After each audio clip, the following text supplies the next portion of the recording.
هتتشرخ او تتقطع من هنا. اصل انت سواق التوك توك ده اساسا يعني هيجيب لك الفلوس دي منين؟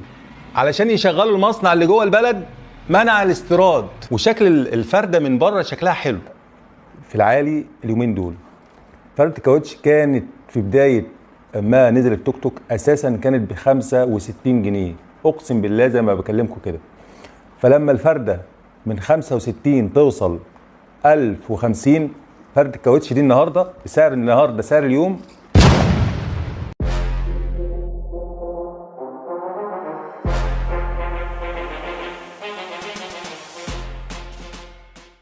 مرحب بيكم، ازيكم عاملين ايه؟ يا رب تكونوا في احسن صحه وفي احسن حال.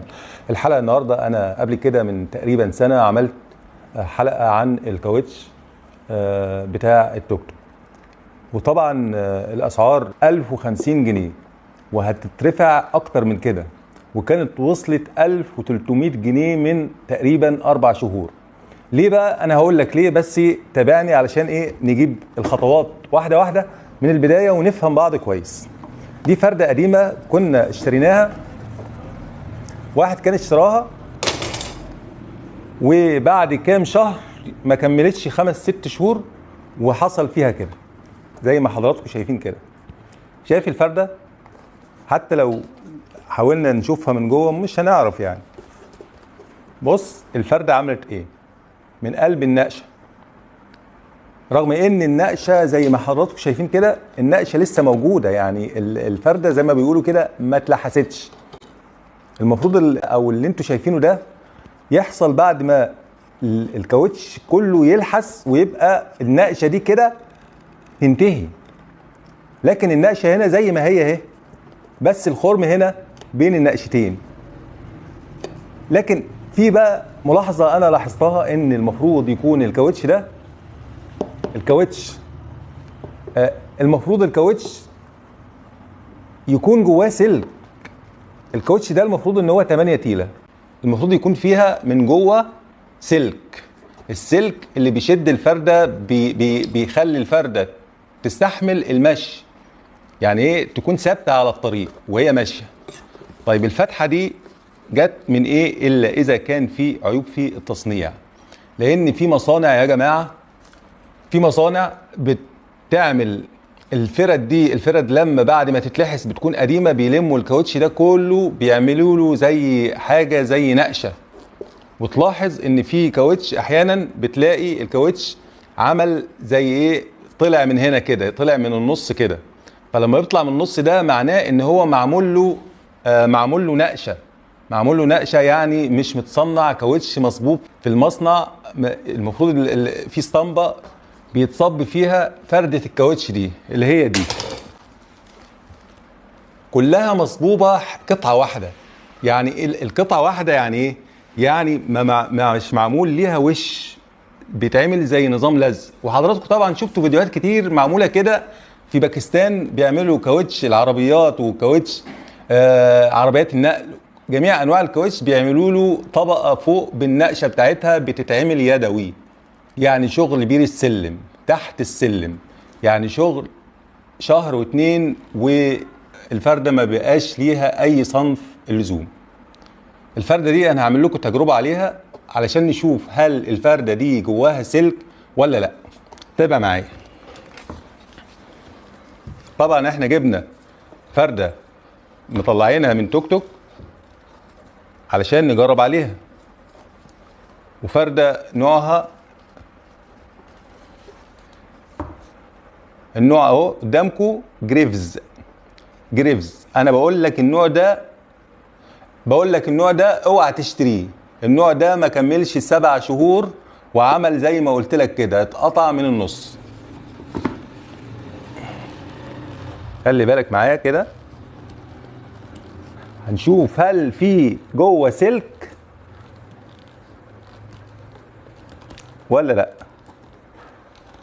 يعني لغايه دلوقتي انا دخلت تقريبا، خلي بالك كده، تقريبا بص اهي تقريبا نص سنتي ما قابلتش اي حاجه منعت السكينه ان هي تمر، مع ان المفروض يكون على سطح الكاوتش ده كده في قلب النقشه يكون فيه السلك، فين بقى؟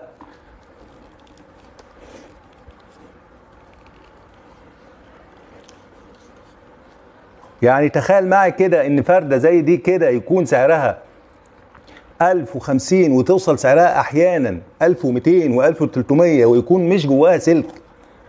في شرع مين يعني؟ والله انا شايف ان دي يعتبر فضيحة والله.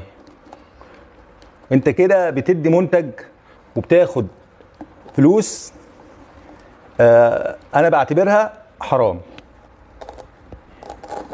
شايفين؟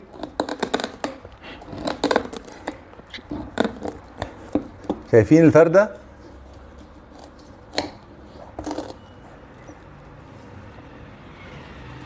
شايفين الفردة عاملة ازاي؟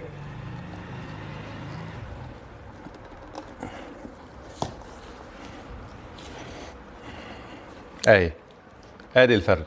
انا هكمل لكم قطعي فيها علشان نشوف يمكن في حتة سلك جوه ولا حاجة.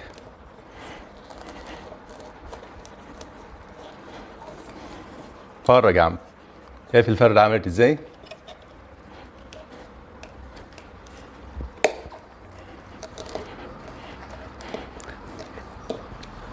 ادي الناس اللي بتكسب فلوس من عرق الغلابة. اصل انت سواق التوك توك ده اساسا يعني هيجيب لك الفلوس دي منين؟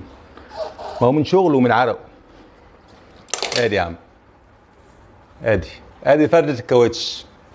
ادي الكاوتش اللي بندفع فيه 1200 و1300 جنيه. فردة الكاوتش ما تسواش 150 جنيه، بنشتريها ب 1300 جنيه عشان التجار انا بعتبرهم ظلمة وجشع في البيع والشراء. خلاص هعمل ايه تاني غير كده؟ انا هوريك فردة كاوتش تانية المفروض ان هي جديدة. تشيك على الفردة ازاي علشان ما يضحكش عليك. الفردة دي من غير ما اقطع فيها انا هقول لك 100% ان هي برضو ما فيهاش سلك، لان الفردة دي مش اول فردة اقطعها. انا قطعت قبل كده فردة شيت وعملت بيها فيديو. دي نوع تاني جريفز. يبقى كده اتفقنا ان كاوتش التوك توك ما فيهوش سلك. حلو الكلام، حلو الكلام.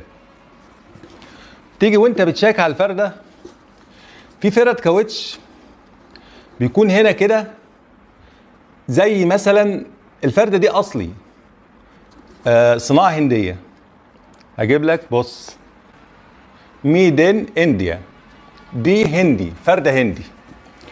وعشان هم منعوا استيراد الكاوتش بتاع التوك توك من بره مصر علشان مصنع بيعمل كاوتش، علشان يشغلوا المصنع اللي جوه البلد منع الاستيراد. طب ليه التوك توك بس؟ طب ليه انت ما بتعملش الكلام ده على العربيات؟ ليه يعني؟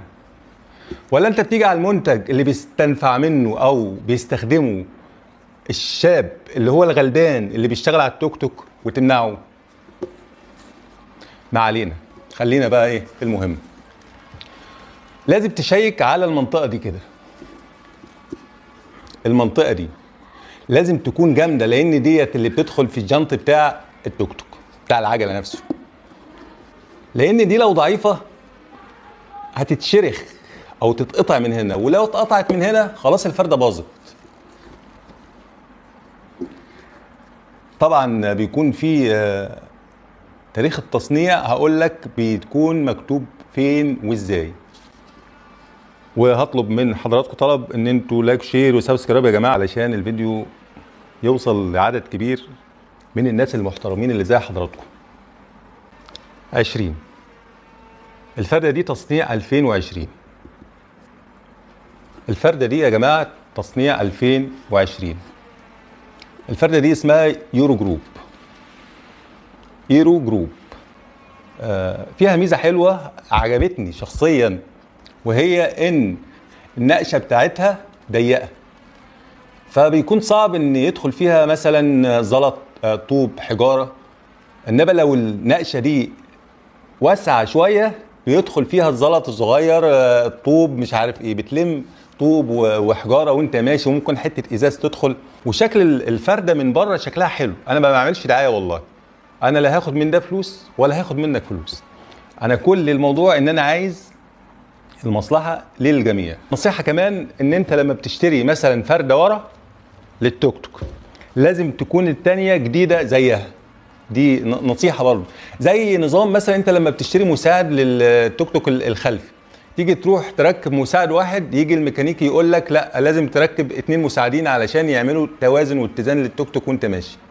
وده الصح، لان انت لو ركبت واحد جديد على واحد قديم، القديم هيبوظ الجديد، لان الحمل كله بيكون على ناحيه واحده فبتخرب بسرعه. لكن انت لو جبت المساعدين الاثنين مع بعض حلو. حتى لو جبت اليايات بتاعه المساعدين الاثنين برضو مع بعض. وتحياتي ليكم، اخوكم هاني المحلاوي. وطبعا مش هتنساني بلايك وشير وسبسكرايب، والسلام عليكم ورحمه الله وبركاته.